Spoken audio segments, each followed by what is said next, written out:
But going back to the top story, India rejects attempts by China to rename places in the Indian state of Arunachal Pradesh. New Delhi says assigning invented names will not alter the reality that Arunachal Pradesh is, has been and will always be an integral and inalienable part of India. Joining me is Lieutenant General Sanjay Kulkarni, retired.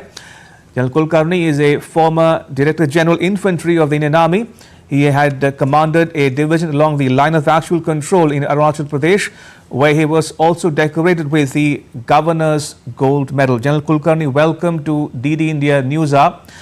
To begin with, General Kulkarni, how would you define China's behavior? Cartographic aggression, coercion, expansionism, war by other means, or all of the above? Thank you, Ramesh. I would say devious means to disturb the peace and tranquility along the LAC. China is not hesitating to use all means, whether it's political, cultural, technological, military, all and everything, trying to, intrusions, coercions, just to toe the Chinese line. And now this some of these inventions, which were the names for Arunachal Pradesh, which everybody knows. Just imagine from 2017 is what the process starts, and that's immediately after Doklam.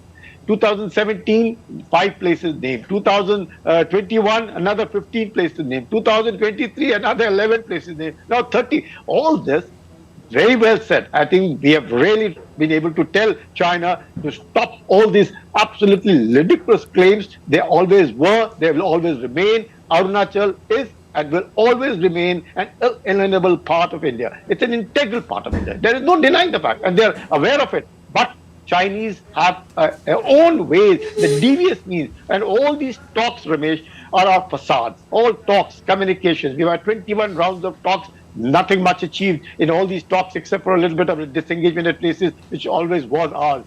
When you look at this 29 rounds of the WMCC, all of it, nothing very much. We'll come back and talk again. So all these talks are facades, gaining time to continue to pressurize India to toe its line, because China feels that somewhere or the other, India's growth must be prevented. And now they found that the Prime Minister goes and dedicates a tunnel, the Sela tunnel, to the nation in Arunachal Pradesh. So they take that as something that is there.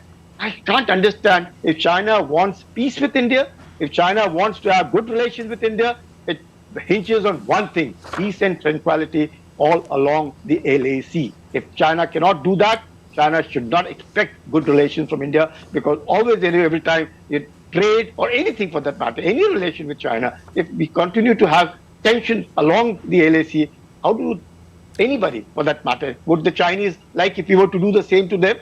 I'm sure Chinese understand that it is something which should not be done. And therefore, Ramesh, I firmly believe that it's all baseless, and the Chinese must be, the way the statements have been issued are absolutely apt, and we must be clearly told to China, come on, lay off, don't start inventing and reinventing. Arunachal Pradesh is a part of India, an integral part of India, and will continue to be so always and every time. Yeah. General, it's not the first time that China is behaving in this manner. As you said just now, it sought to rename 6 locations in Arunachal Pradesh in 2017, 15 places in 2021, 11 places in 2023, and now 30 places. Now, how should India respond to or impose costs on such Chinese behavior? See, Ramesh, first and foremost, we must just ignore it, not even bother to what the Chinese do. Let them do whatever it is. For Doklam, they say, no, it's not Doklam, it's Donglang, and all. Whatever it be, let the Chinese do what it wants to. We must be vigilant. We must not let our guard down. We must ensure that there has to be peace at all times, and we must be concerned with the Chinese behavior, because it's, the way its build-up is going on, irrespective of the talks, irrespective of the communications, whatever the diplomatic relations that they exist and all of it, we have to be vigilant. We have to be able to convey to China that we mean business, and if you try and do anything wrong along the LAC, we will respond, and respond in the manner in which, the same manner in which it will hurt you. That must be, and for which it is very essential.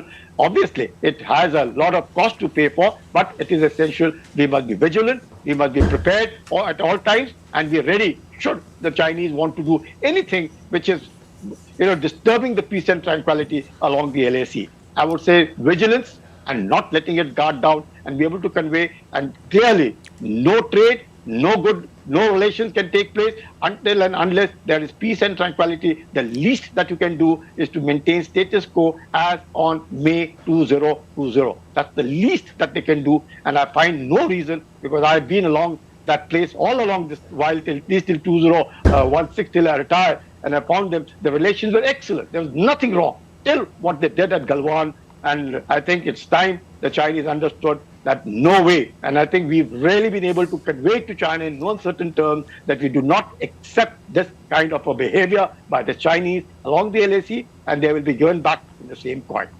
Yeah. General Kulkarni, I have just about enough time to ask you one last question on this discussion. Now, this is a question that's agitating many a mind as we speak. Does it call for a reassessment of India's China policy? For instance, should India's one China policy be consigned to the dustbin if it's not already the case? Definitely. I think, if we've been nice to them, if we've been going out of our way to ensure and been saying all along one China policy, and if that is what it means, and if this is the way the Chinese react, we should clearly say, and no more call Tibet a part of China then. We should always be saying, well, Tibet was always an autonomous region and therefore it should continue to be so. Why necessarily just because at one point of time we accept one China policy, we accept what had all along. Even Taiwan we accept as part of one China policy. But then if this is what the Chinese are supposed to be doing, I'm sure we should reassess, give a relook to what the Chinese are doing and be able to tell them we do not accept this kind of a thing. The kind of, the engagement and the kind of debt diplomacy does, the kind of pressurizing our neighbors, be it Nepal, be it Maldives, be it Myanmar, all these kind of things are resulting in what? Tension. And right. Tensions along the LAC. And I don't think we should accept and pay back China in the same coin. General Kulkarni, thank you so much for joining us and sharing your thoughts and insights with our viewers at home and abroad. Thank you for your time. Appreciate it.